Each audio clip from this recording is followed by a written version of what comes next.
বাংলাদেশে যারা একামতে দ্বীনের জন্য রাষ্ট্র ক্ষমতা দখলের কথা বলে, সবসময় জানতে অজান্তে একটা বিশ্বাস লালন করে।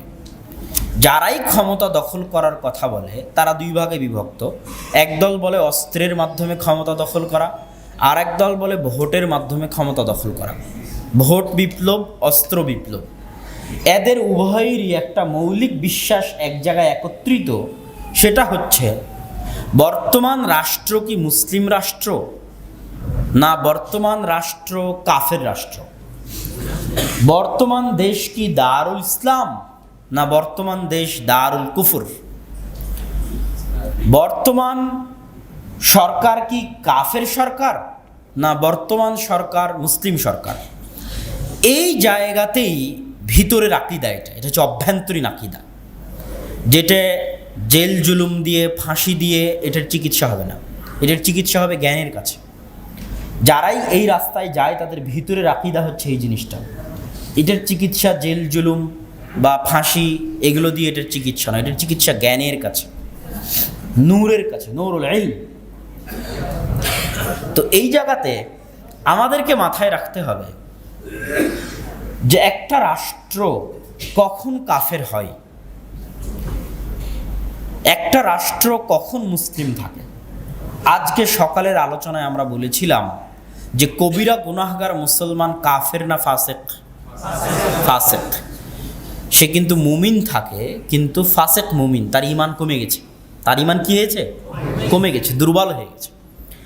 তো মুমিনের যেমন তিনটা ডেফিনেশন, তিনটা সঙ্গে, একটা হচ্ছে হয় মুমিন না হয় কাফের, আর একটা হচ্ছে মুমিন থাকা অবস্থায় পরিপূর্ণ ইমানদার, অপূর্ণাঙ্গ ইমানদার।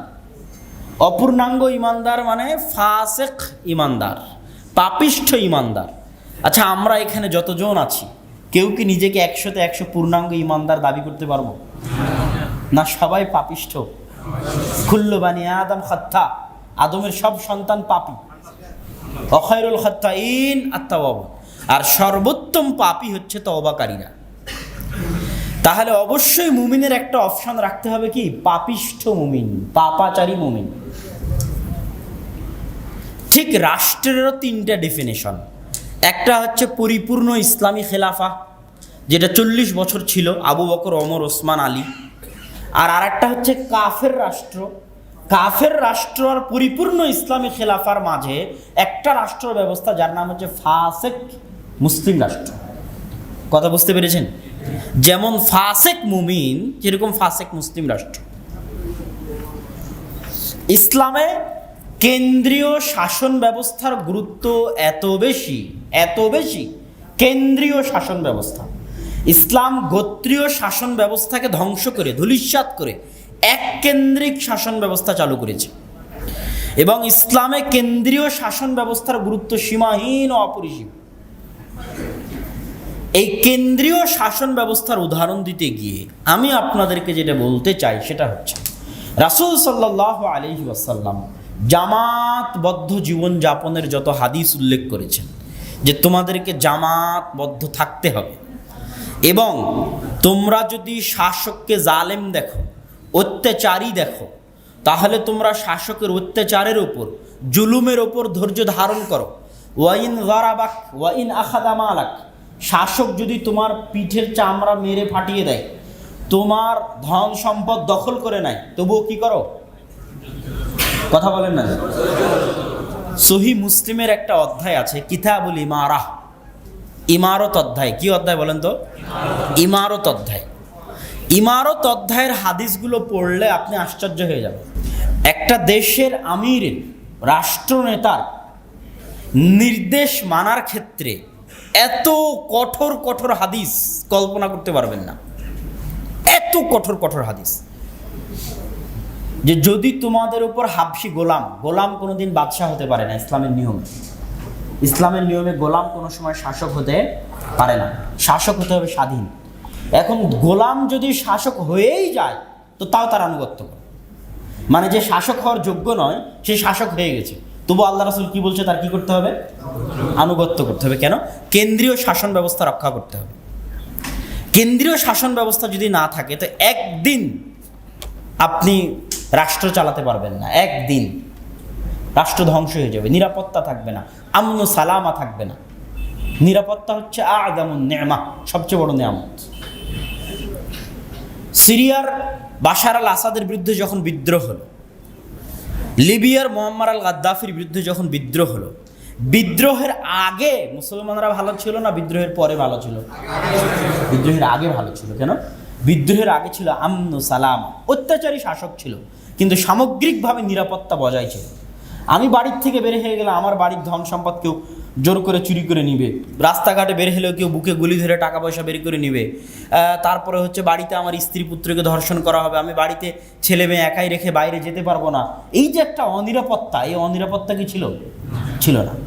আজকেও আপনি বাংলাদেশে যদি মনে করেন করবেন তো সেই অনিরাপত্তা চলে আসবে।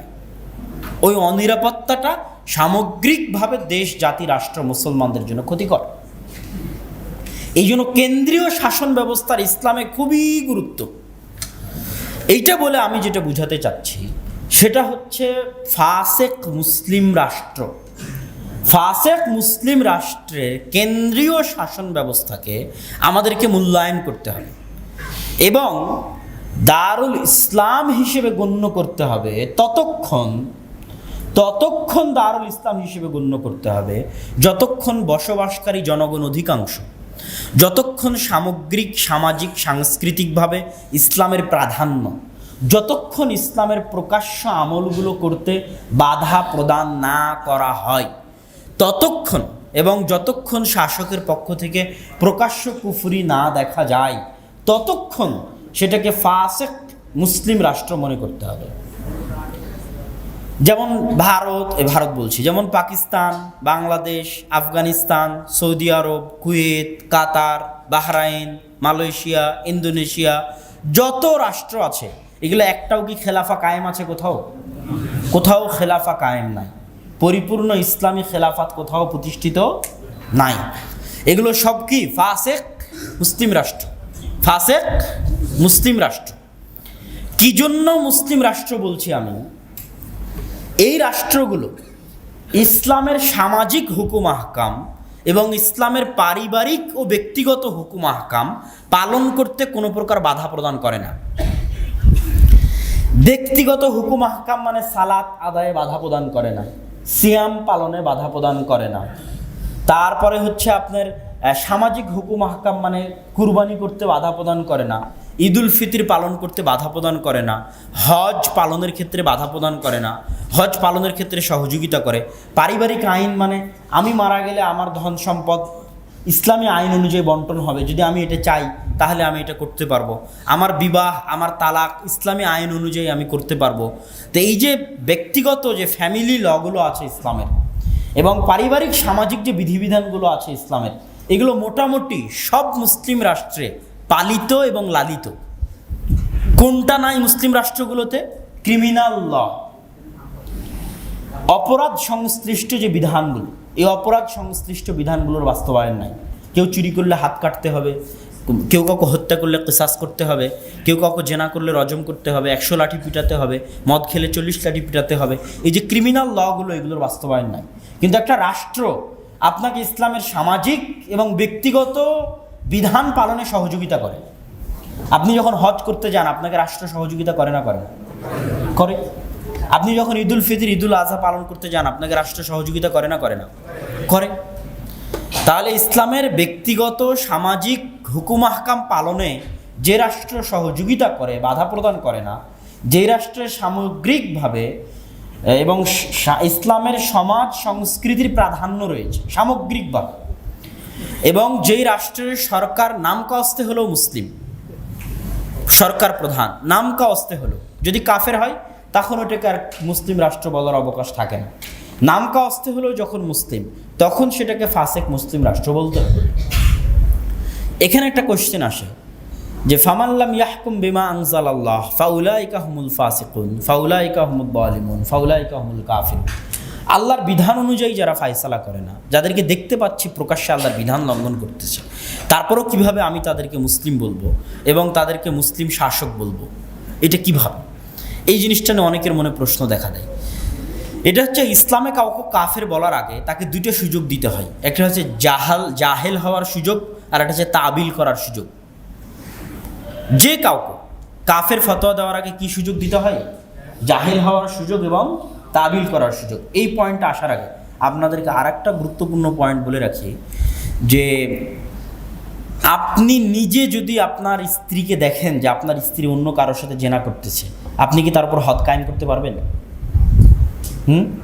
পারবেন না। ওমর রাদিয়াল্লাহু তাআলা স্বয়ং যদি দেখে যে কেউ জেনা করতেছে, তিনি হদ কায়েম করতে পারবেন? পারবেন না। সাক্ষী লাগবে, বিচার বসতে হবে। ল অ্যান্ড অর্ডারের প্রাধান্য আপনি দেখলেন আর বাস্তবায়ন করে দিলেন। ইসলাম কিন্তু এরকম নয়। ইসলামে হচ্ছে ল অ্যান্ড অর্ডারের প্রাধান্য আছে, নিয়ম নীতি আইন আদালতের প্রাধান্য আছে।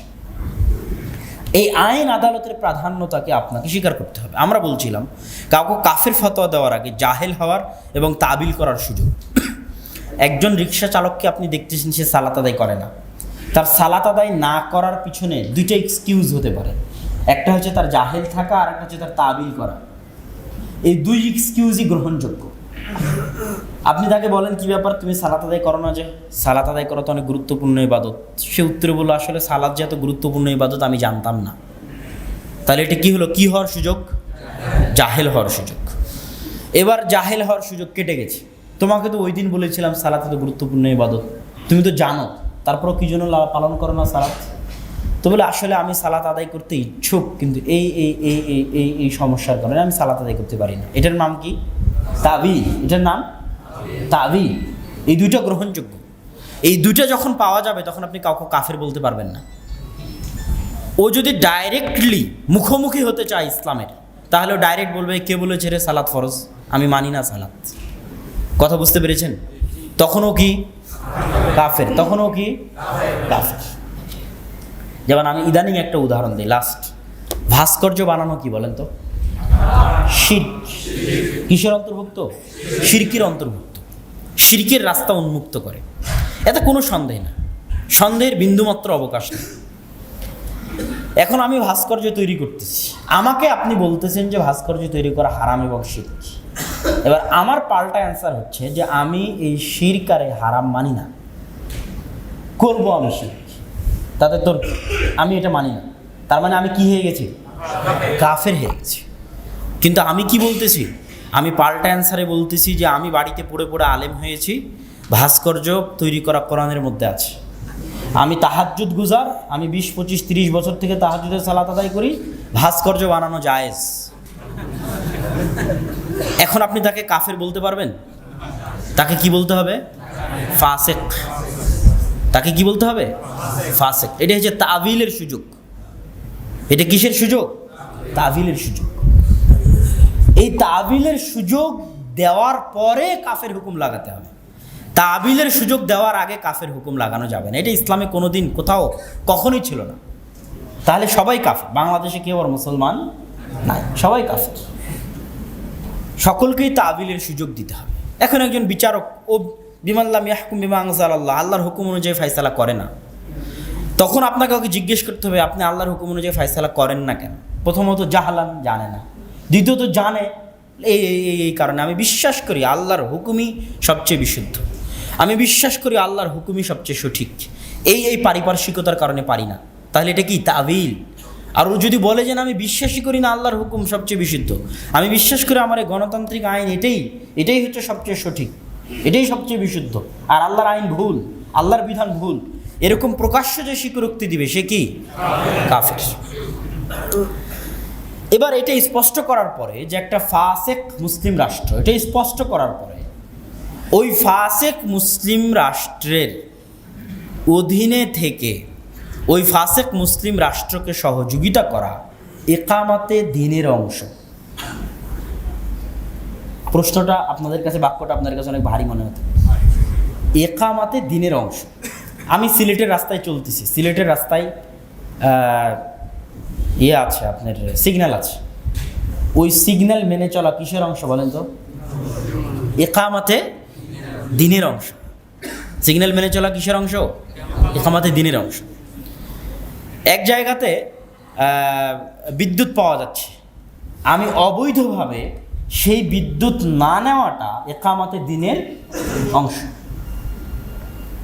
একটা ফাসেক মুসলিম রাষ্ট্রের ইসলাম বিরোধী নয় এমন সকল নিয়ম কানুন মেনে চলা ওই রাষ্ট্রকে সহযোগিতা করা। দিন শেষে কে উপকৃত হচ্ছে? বাংলাদেশ। বাংলাদেশ কাদের দেশ? আমাদের দেশ। আর আমি যদি এই দেশের ধন সম্পদ লুণ্ঠন করি, মেরে খাই, এ দেশের ধন সম্পদ ধ্বংস করি, সরকারি চাকরি করতে গিয়ে সুদ নেই, ঘুষ নেই, তাহলে কি ক্ষতি দিন শেষে কার? বাংলাদেশের, একটা ফাসেক মুসলিম দেশের।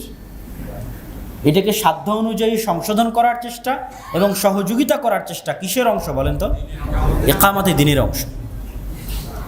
আর এই রাষ্ট্রের প্রত্যেকটা ধন সম্পদ আমানত কাদের কাছে? মুসলমানদের কাছে। কাদের কাছে? মুসলমানদের কাছে। আপনি রাস্তায় বের হয়ে এই রাষ্ট্রের একটা ধন সম্পদ ধ্বংস করে দিলেন, ভেঙে দিলেন, ক্ষতিকার? মুসলমানদের। ক্ষতিকার? মুসলমানদের।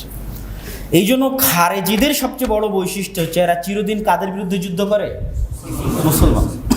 যেমন টিটিপি, তেহরিক তালেবান পাকিস্তান, এরা কাদের বিরুদ্ধে যুদ্ধ করে? পাকিস্তান আর্মির বিরুদ্ধে যুদ্ধ করে। কাদের বিরুদ্ধে? যুদ্ধের জায়গা কম পড়েছে নাকি? হ্যাঁ, পাশে আফগানিস্তানের বর্ডারে তো বিশাল সেনাবাহিনী আছে যাদেরকে তুমি কাফের ফতোয়া দিয়ে হত্যা করতে পারো। বর্ডার ক্রস করে কাশ্মীরে চলে যেতে পারো, আরও কোথায় কোথায় চলে যেতে পারো, জায়গা ফিলিস্তিনে চলে যেতে পারো, জায়গা কম পড়েছে? হ্যাঁ, কোথায় গিয়ে কাদেরকে মারে? পাকিস্তান হেডকোয়ার্টার, এটা কোথায় যেন পাকিস্তানের সেনাবাহিনীর হেডকোয়ার্টার অবস্থিত? হ্যাঁ, পিন্ডি, রাওয়ালপিন্ডি। রাওয়ালপিন্ডির ভিতরে ঢুকে 150-200 জন শিশু, সেনাবাহিনী, আর্মি, তাদেরকে হত্যা করা হচ্ছে। ইবাদত, নাউজুবিল্লাহ। তাহলে জেহাদের যখন এতই জাজবা, তো জেহাদের জায়গা কি কম পড়েছে যে মুসলমানদেরকে হত্যা করতে হবে? তাহলে স্পষ্ট বোঝা যাচ্ছে যে এরা কাদের শত্রু? ইসলামের শত্রু, মুসলমানদের শত্রু। এখানে আরেকটা পয়েন্ট স্পষ্ট করি, যেহেতু কাফেরদের নাম আসলো, আপনি সব কাফেরকে হত্যা করতে পারবেন না। এই পয়েন্টটা আরেকটু ভালোভাবে বুঝে যান। সব কাফেরকে হত্যা করতে পারবেন? পারবেন না। কয়েক ধরনের কাফের যাদের নিরাপত্তা আল্লাহ রাসূল দিয়ে গেছে। কে দিয়ে গেছেন? রাসূল সাল্লাল্লাহু আলাইহি ওয়াসাল্লাম দিয়ে গেছে। যেমন একটা মুসলিম রাষ্ট্র তার সাথে চুক্তিবদ্ধ কাফের রাষ্ট্র চুক্তি করেছে, চুক্তিতে আবদ্ধ হয়েছে। যেমন হুদায়বিয়ার সন্ধিতে মক্কার কাফের মুশরিকরা কার সাথে চুক্তি করেছিল? আল্লাহ রাসূলের সাথে। তো তখন কি কোনো সাহাবী মক্কার কোনো কাফের মুশরিককে হত্যা করার অধিকার রাখেন? রাখেন না। তাহলে কোনো মুসলিম রাষ্ট্রের সাথে চুক্তিবদ্ধ কোনো কাফের রাষ্ট্রের কাফেরকে আপনি হত্যা করতে পারবেন না। এটা ইসলামেরই নিয়ম, হত্যা করলে বিচার হবে। 2 নম্বর, মুসলিম রাষ্ট্রে বসবাসকারী জিম্মি, যারা ট্যাক্স কর দিয়ে বসবাস করে, ফাসেক মুসলিম রাষ্ট্রে বসবাসকারী, তাদেরকে কি বলা হয় আরবিতে? জিম্মি। কি বলা হয়? জিম্মি মানে ওই যে জিম্মি করা, ওটা আবার মনে করেন না, এটা হচ্ছে আরবি পরিভাষা। যারা মুসলিম দেশে অমুসলিম যারা বসবাস করে, মুসলিম রাষ্ট্রের পারমিশন নিয়ে মুসলিম রাষ্ট্রকে ট্যাক্স দিয়ে, তাদেরকে বলা হয় জিম্মি। তাদেরকে কোনো মুসলিম হত্যা করতে পারবে না। বাংলাদেশের কোনো হিন্দুকে আপনি হত্যা করতে পারবেন? যদি হত্যা করেন বিচার হবে, ইসলাম বলবে বিচার হবে। বাংলাদেশের কোনো বৌদ্ধকে আপনি হত্যা করতে পারবেন? পারবেন না, কেন? রাষ্ট্র তাকে নিরাপত্তা দিয়েছে। সে মুসলিম রাষ্ট্রে বসবাসকারী জিম্মি, ট্যাক্স দিয়ে বসবাস করে, তাকে বসবাসের অনুমতি কে দিয়েছে? ফাসেক মুসলিম রাষ্ট্র। তাকে হত্যা করলে আপনার বিচার হবে। তাহলে কাফের হওয়ার পর আপনাকে হত্যা করতে পারবেন না। 3, মুসলিম রাষ্ট্রের ভিসা নিয়ে, মুস্তাআমিন, আরবিতে এটাকে কি বলা হয়? মুস্তাআমিন।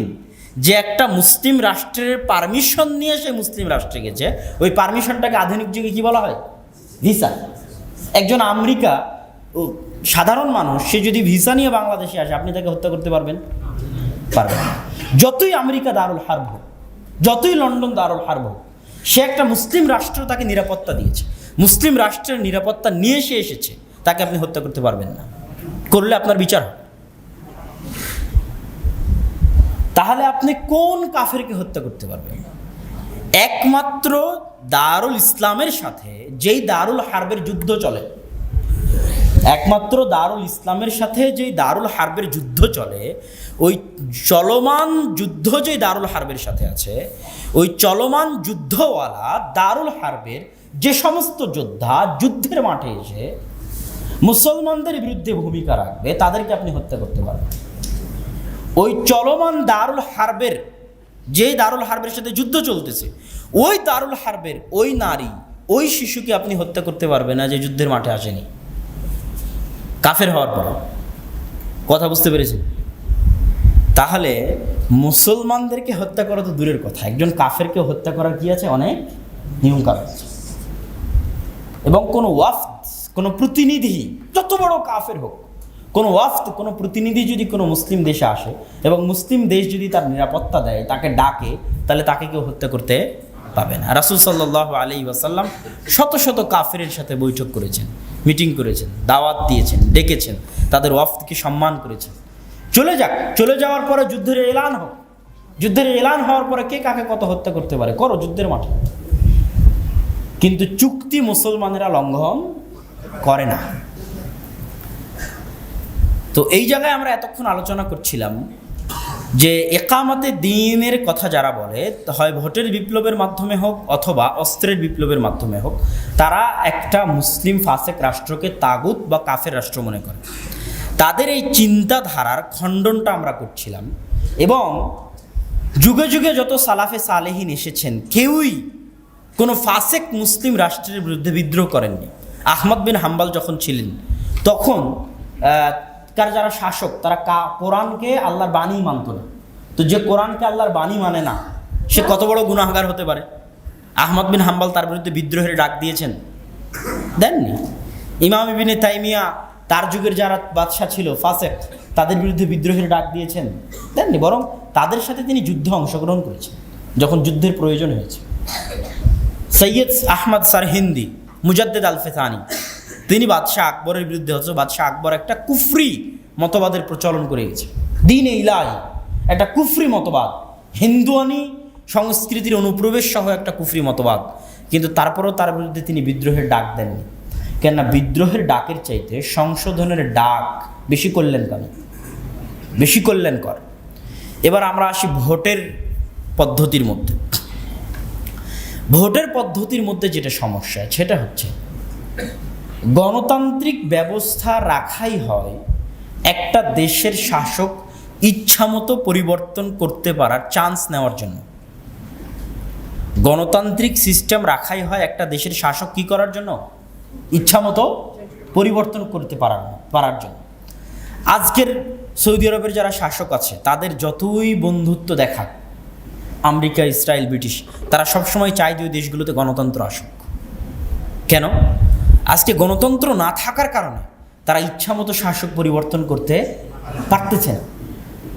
এখন বাদশাহ সালমানের পরে মোহাম্মদ বিন সালমানই বাদশাহ হবে, এখন তাকে তো আর পরিবর্তন করার সুযোগ নাই। তখন তাকেই কিভাবে সংশোধন করা যায়, ম্যানেজ করা যায়, এটা তো অনেক ঝামেলার কাজ, অনেক কঠিন কাজ। তাহলে স্থায়ী শাসক পরিবারের পর পরিবার, বংশের পর বংশ থাকতেছে, এটা তাদের জন্য অনেক রিস্ক। যখনই ওই দেশগুলো থেকে এই রাজপরিবারগুলো উৎখাত হয়ে যাবে, গণতন্ত্র আসবে, তখন মিডিয়াকে ইউজ করার মাধ্যমে, বিবিসি, সিএনএনকে ইউজ করার মাধ্যমে, গোয়েন্দা সংস্থাকে ইউজ করার মাধ্যমে আজকে একে ক্ষমতায় বসাবে, কালকে আরেকজনকে ক্ষমতায় বসাবে, টিস্যু পেপারের মতো ইউজ করবে আর ফেলে দেবে। কথা বুঝতে পেরেছেন? এই জন্য পাশ্চাত্য বিশ্ব সবসময় চায় যে প্রত্যেকটা দেশে গণতন্ত্র আসুক। গণতন্ত্র দিয়ে ইসলাম প্রতিষ্ঠা করা সম্ভব নয়। একটা সিস্টেমের মধ্যে থেকে আপনি ওই সিস্টেমকে পরিপূর্ণরূপে উৎখাত করতে পারবেন না। আজকে আমি যদি গণতান্ত্রিক পদ্ধতিতে গিয়ে সরকার বা ক্ষমতা গঠন করি, আমি পরিপূর্ণরূপে বাংলাদেশে ইসলাম প্রতিষ্ঠা করতে পারবো না। বাংলাদেশের ওটাকে কি বলে, 21শে ফেব্রুয়ারিতে শহীদ মিনারে আমাকে ফুল দিতে যেতেই হবে। আমি যদি আজকে গণতান্ত্রিক পদ্ধতিতে ক্ষমতায় যাই, যেতে হবে না? হবে না? অবশ্যই হবে। জাতীয় স্মৃতিসৌধে আমাকে যেতেই হবে, পতাকা অর্ধনমিত আমাকে রাখতেই হবে, শিখা চিরন্তন, শিখা অনির্বাণ, এগুলো আমাকে মানতেই হবে। ওই জাতীয় সঙ্গীতই আমাকে পাঠ করতে হবে। এবং ওই সিস্টেমের মধ্যে দিয়ে আমাকে চলতে হবে। তখন কি আমি পরিপূর্ণ ইসলাম আনতে পারবো? কেউ পারেনি এবং কেউ পারবেও না। পরিপূর্ণ ইসলাম আনতে হবে এই সিস্টেমের বাইরে থেকে, পরিপূর্ণরূপে এই সিস্টেমকে উৎখাত করা। আর যখনই একটা গণতান্ত্রিক রাষ্ট্র ব্যবস্থার মধ্যে থেকে আপনি গণতান্ত্রিক রাষ্ট্র ব্যবস্থা অনুযায়ী ইসলাম কায়েম করতে যাবেন, তখন সবচেয়ে বড় ক্ষতি কোথায় হয় জানেন? সবচেয়ে বড় ক্ষতি হয় আমরা মুসলমানকে মুসলমানদের শত্রু বানিয়ে ফেলি। মুসলমানকে কাদের শত্রু বানিয়ে ফেলি? মুসলমানদের শত্রু বানিয়ে ফেলি। আমি যত স্মুথলি, যত সুন্দরভাবে দাওয়াতি কাজ করে একজন এমপিকে হেদায়েত করতে পারতাম, সংশোধন করতে পারতাম, দিনের রাস্তায় আনতে পারতাম, কিছুটা পরিবর্তন আনতে পারতাম, যখন আমি তার বিপরীতে দাঁড়িয়ে যাই, তখন ইসলামকে সে কি মনে করে? শত্রু মনে করে। সে কাকে শত্রু মনে করে? ইসলামকে শত্রু মনে করে। অথচ ইসলাম কি তার শত্রু? ইসলাম কিন্তু তার শত্রু নয়। এই জন্য গণতান্ত্রিক সিস্টেমটা মুসলমানদেরকে ইউজ করার একটা সর্বোত্তম এবং সবচেয়ে চমৎকার একটা মাধ্যম। গণতান্ত্রিক রাষ্ট্র ব্যবস্থায় কিছুটা উন্নতি, কিছুটা ভালোভাবে দেশ চালানো সম্ভব। সেটা কি দিয়ে সম্ভব? যখন গণতান্ত্রিক রাষ্ট্র ব্যবস্থার প্রতিষ্ঠানগুলো হয় আজাদ, প্রতিষ্ঠানগুলো হয় স্বাধীন। এই পয়েন্টটা আরেকটু ব্যাখ্যা করি আপনাদেরকে। গণতান্ত্রিক রাষ্ট্র ব্যবস্থা একটা সরকার আসে কয় বছরের জন্য? 5 বছর অথবা 4 বছরের জন্য। কিন্তু ওই গণতান্ত্রিক রাষ্ট্র ব্যবস্থায় আমি যদি আজকে পুলিশে যোগ দিই, তাহলে আমি কি 5 বছরের জন্য পুলিশ? হ্যাঁ, না রিটায়ার হওয়া পর্যন্ত পুলিশ? ওই গণতান্ত্রিক রাষ্ট্র ব্যবস্থায় যদি আমি আর্মি হই, তাহলে কি আমি 5 বছরের জন্য আর্মি, না রিটায়ার হওয়া পর্যন্ত আর্মি? আমি যদি জজ হই তো 5 বছরের জন্য, না রিটায়ার হওয়া পর্যন্ত? রিটায়ার হওয়া পর্যন্ত। তাহলে একটা গণতান্ত্রিক রাষ্ট্র ব্যবস্থায় 5 বছরের যে পরিবর্তন, এই পরিবর্তনটা আসল পরিবর্তন নয়। প্রতিষ্ঠানগুলোকে স্বাধীন করা হচ্ছে আসল পরিবর্তন। এবং যে দেশগুলোতে গণতন্ত্রের মাধ্যমে কিছুটা ন্যায় নীতি কায়েম আছে, তাদের মূল কারণ হচ্ছে তাদের প্রতিষ্ঠানগুলো কি স্বাধীন। তাদের প্রতিষ্ঠানগুলো মেরিটের ভিত্তিতে এবং লয়ের ভিত্তিতে কাজ করে। প্রতিষ্ঠানগুলো স্বাধীন। আর আমাদের দেশের প্রতিষ্ঠানগুলো স্বাধীন নয়। একজন অর্থমন্ত্রী, সে জাহেল, অজ্ঞ, মূর্খ, আর তার অধীনে কাজ করতেছে উচ্চ শিক্ষিত বিসিএস ক্যাডার। একজন চেয়ারম্যান জাহেল, অজ্ঞ, মূর্খ, চামার, কথা বলছি, জীবনে কোনোদিন একটা বই পড়তে দিলে পড়তে পারবে না। ওর অধীনে কাজ করতেছে ওই উপজেলার টিওনো, বিসিএস ক্যাডার। একজন এমপি, একজন মেয়র, জাহেল, অজ্ঞ, মূর্খ, কিচ্ছু জানে না, আর ওর অধীনে কাজ করতেছে ওই জেলার ডিসি, বিসিএস ক্যাডার। কথা বুঝতে পারেননি? তাহলে যখনই 5 বছরের জন্য যারা ক্ষমতায় আসে, এরা প্রতিষ্ঠানগুলোকে যখন কুক্ষিগত করার চেষ্টা করে, তখন গণতন্ত্র আসলে গণতন্ত্র থাকে না।